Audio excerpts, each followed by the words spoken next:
Why hello all of you beautiful people out there, and my loyal minions. It's your Hypnogod Mastermind Fred Lee here with another Fred Talk. Before we get on with this episode, make sure you smash that like button and subscribe if you haven't already, and don't forget to bring that bell icon so you don't miss out on a brand new episode. This episode only has one question that I found from YouTube, and we'll expand upon that from here. This is by Unowned Hatage, who asks, how do you become a mastermind? By every right, every single human being out there is technically a mastermind in some way, shape, or form. As I like to call it, every single one of you is intelligent in some particular way. Every single one of us can be ridiculously stupid in some particular way. It really depends on what each and every one of us is presented with.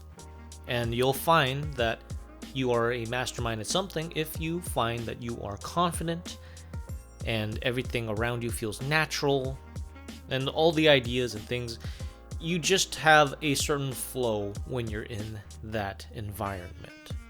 That's an indicator of you being a mastermind in that particular field, and others recognize you for it.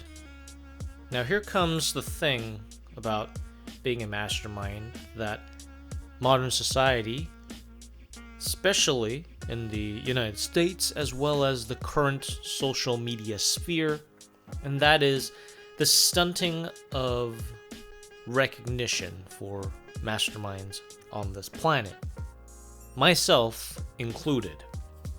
What do I mean by that? As you can guess by the title of this video, this is literally me calling out the absolute crap that YouTube and several of the other social media spheres are currently doing. And it's fairly obvious.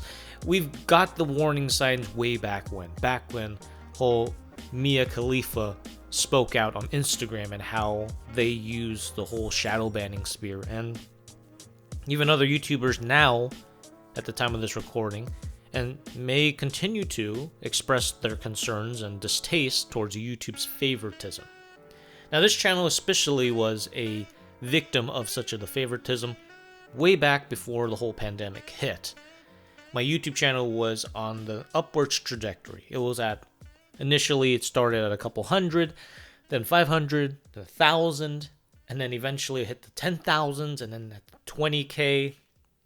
But then it all came to a screeching halt thanks to COVID, and due to the content that I put out at the time, which is going out and hypnotizing random people.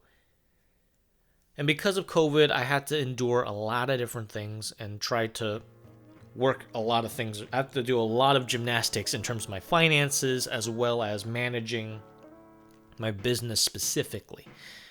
Because in the end, what really pays the bills is my work. Whether it be to consult for others and to provide training, to go out and mostly do entertainment, which is primarily the bulk of what I do in terms of my business. And that is go out, work with clients, entertain and educate, entertain and motivate, whatever the event calls for. I'm pretty much there solving whatever problems the client initially has. And because of how COVID affected it, and I tried to experiment and work with ways around it, it's apparent that I knew going in when my initial video blew up that the entire fan base is not going to be necessarily loyal minions, but more of horny degenerates that just came for, the clickbait.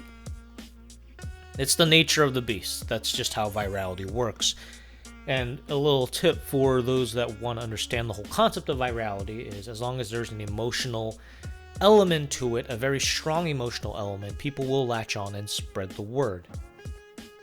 However, in terms of what I really wanted to do is, once this channel hit a particular set of numbers, I wanted to use that influence to educate and also continue to share the fun stuff. I mean, I'm not going to give that up. It's just now with my current schedule, the way things are, that these podcasts are more convenient, and also it'll allow me to still provide you, the viewer and the listener, with content, as well as give me more motivation to invest in this dying, sinking ship. Now, the only way this ship will stop sinking is entirely by you as the viewer and listener out there to speak up against YouTube. Let them know that their favoritism and their bullshit does not stand. Because at this very time of this recording, the YouTube channel is at a downwards decline. For reasons unknown, because videos like these prior to the calming of COVID, I had an upwards trajectory, but it'll slow down. Now the consequences are even more dire. It's just continuing to drop bit by bit. And the favoritism happened prior to this when some other dude literally just took what I did, put his name on it, and all of a sudden he started to blow up. His content is far inferior to what you see on my channel, and he's being rewarded for it. And to any mastermind in any industry, taking the recognition that you rightfully earned and worked for and give it to someone else, it really takes the motivation out of you in regards to, in this case, putting out content for viewers and all of that. And to begin with, even at the peak of this YouTube channel's growth, the earnings weren't all there. And to be honest, you're better off making more money in stocks, crypto, and of course, if you're gonna invest in all that stuff, that is at your discretion, and that's all I'm saying. And from personal experience, I've gathered that you're gonna get more of a profit from that than trying to run a YouTube channel. The only exception, though, is if you are a financial advisor and you run a YouTube channel that's focused on giving financial advice. YouTube's algorithm favors those channels a bit more and gives them a better payout than those that strictly do entertainment. But to begin with, the initial goal of this YouTube channel was to provide clients video of my work. So if they're like, hey, I want to book somebody, or they want to get a better sense of the material that I do, I'm able to send them a link and they'll be able to observe and experience the reactions of some of the past gigs that I've done.